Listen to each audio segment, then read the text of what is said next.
نو دوستانو یو ځل بیا ستاسو په خدمت کې یو دوه ښایسته جملې زده کوو مهمې جملې دي دغه وروپوښتنه کړې چې په الماني ژبه کې څنګه وایو چې چیرته ځې یا چیرته روان یې نو داسې وایو په الماني ژبه کې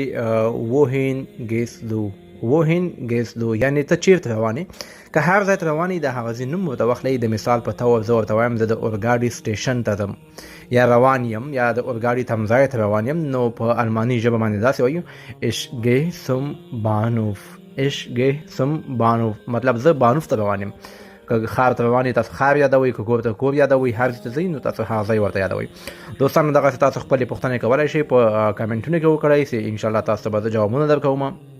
او کولی شئ تاسو دغه ټیک ټاک اکاونټ هم فالو کړئ د الماني ژبې روانې خبرو زده کولو لپاره تاسو کولی شئ زما یوټیوب ته هم ورشئ